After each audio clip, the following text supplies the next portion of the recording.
अतीक की 50 करोड़ रुपए की बेनामी संपत्ति अब हुई सरकारी। माफिया ने किया था अवैध कब्जा। अपराध की कमाई से खरीदी थी जमीन। नमस्कार, न्यूज बीन देख रहे हैं आप सभी के साथ मैं हूं शालू शर्मा। गैंगस्टर से नेता बने अतीक अहमद की अब तक 50 करोड़ रुपए की बेनामी संपत्ति राज्य सरकार को हस्तांतरित कर दी गई है।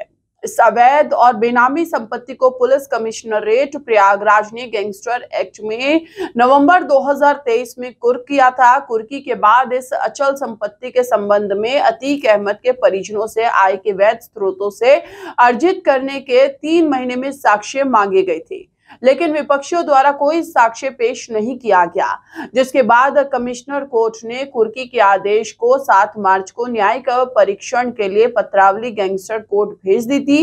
इस पर गैंगस्टर कोर्ट ने कुर्की के आदेश को सही माना है। गैंगस्टर कोर्ट ने भी पुलिस कमिश्नर कोर्ट के फैसले को पुष्ट करते हुए बेनामी संपत्ति को राज्य सरकार के पक्ष में निहित किए जाने के आदेश दे दिए। गौरतलब हो कि अतीक अहमद के खिलाफ 2020 में कैंट थाने में गैंगस्टर एक्ट का मुकदमा दर्ज हुआ था। इसी मुकदमे की विवेचना के दौरान विवेचक को माफिया अतीक की इस बेनामी संपत्ति के बारे में पता चला था। अतीक अहमद ने ये संपत्ति यमुना पार के लालापुर के अनुसूचित जाति के गरीब राजमिस्त्री हुबलाल के नाम पर खरीदी थी। कठुला गौसपुर में 2.34 हेक्टेयर जमीन 2015 में हुबलाल के नाम पर रजिस्टर कराई गई थी। इस जमीन की सरकारी कीमत 12.42 करोड़ रुपए और बाजार की कीमत 50 करोड़ रुपए है। माफिया अतीक अहमद की अवैध और बेनामी संपत्तियों के खिलाफ जब कार्रवाई शुरू हुई तो हुबलाल खुद पुलिस के सामने आया था। उसने अपने नाम पर अतीक अहमद द्वारा जमीन खरीदने की जानकारी दी थी। उसने बताया था कि अतीक अहमद के खौफ के चलते वो रजिस्ट्री कराने से इनकार नहीं कर सका था, लेकिन अब वो ये जमीन वापस करना चाहता है। पुलिस ने इस जमीन कुर्क करने के लिए 29 अगस्त 2023 को पुलिस कमिश्नर को रिपोर्ट भेजी थी। पुलिस की जांच में पता चला कि हुबलाल व उसकी पत्नी के बैंक खातों में अधिकतम 1.65 लाख और 97,000 रुपए हैं।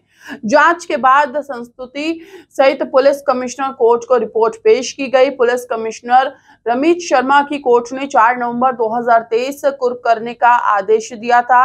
डीसीपी सिटी दीपक भूकर के मुताबिक 10 महीने 17 दिन में कुर्क संपत्ति राज्य सरकार में निहित किए जाने का ये पहला मामला है।